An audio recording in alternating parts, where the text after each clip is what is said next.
so we're talking to Philip Pyle, Vice President Exploration for Sunshine Silver Mining Exploration and Refining Corporation. Thanks, Phil.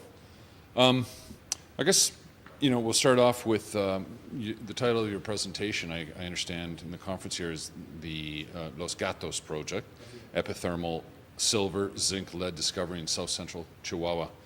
Do you want to give us an idea of, what are the highlights of this talk? Sure, I'd be happy to. The concept behind this is to try to explain a little bit about the exploration history of the project. Our company is actually a private company, and we haven't been releasing information on the project to the public, as so many of our competitor companies do. And so this is finally an opportunity where we can bring out a lot of the information that we've collected over the last 8 years of exploration on the project. You said it's private? Yes, we're a privately held company, so we're not listed on any exchange. Oh, okay. The focus of the project is a discovery of an epithermal body of mineralization, lead, zinc, silver mineralization, associated with a geologic fault. And that fault has a strike length of around 2.5 kilometers.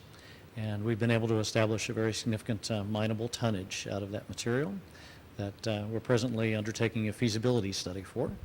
We're hoping to complete the feasibility study by the end of December 2016, and then go into the financing phase thereafter for the beginning of the development of a mine. And, without giving away any possibly future secrets, what do you think from a geoscientific perspective are some of Mexico's, untapped mineral potential zones? Well, I think the lesson that we've learned at Los Gatos, I've actually been working in Mexico for over 25 years, and I've worked on a number of different targets all over the country.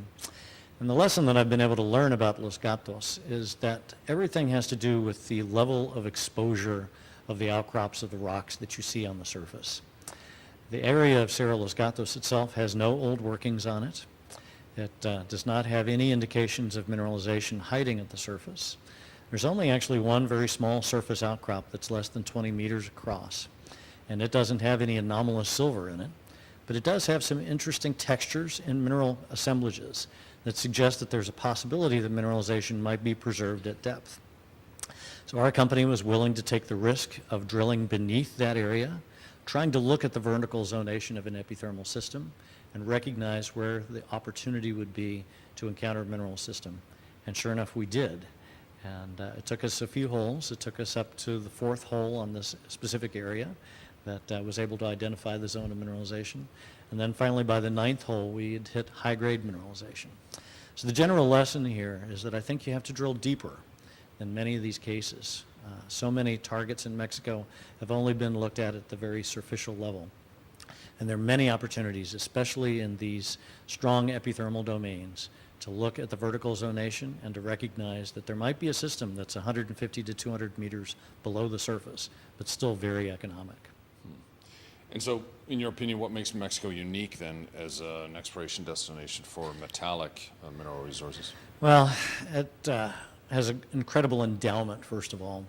It's been the top silver producer of the world for most of the last several decades. It has a great opportunity for additional silver discoveries, as our discovery is. But beyond that, there's many other metallic mineral commodities that are present here. There have been a tremendous number of new gold resources found here in Mexico. And even though there haven't been quite the same pace of discovery of copper systems, there's tremendous opportunities for copper systems here as well. It's a great country to work in with wonderful people and very skilled people to be able to work with. That, when you couple those things with a strong fiscal regime and also a very good political climate for mining, it ends up being one of the best opportunities around the world. So, well, that segues naturally into the last question I think we need, which is why do companies, what do companies need to be successful to explore in Mexico? Well, I think the key thing for us over the years has been recognizing good local geologists who help us with the work. There's a tremendous resource of very well-trained people coming out of the universities here in Mexico. And we've been able to identify a number of those people and work with them.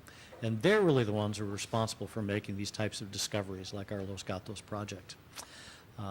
Also, I think somewhat important to success here is understanding the social climate of the area that you're working in. I've worked all over the country in parts in the South, which are very rural and very uneducated. I've worked in parts of the North near cities that have very strong educational backgrounds.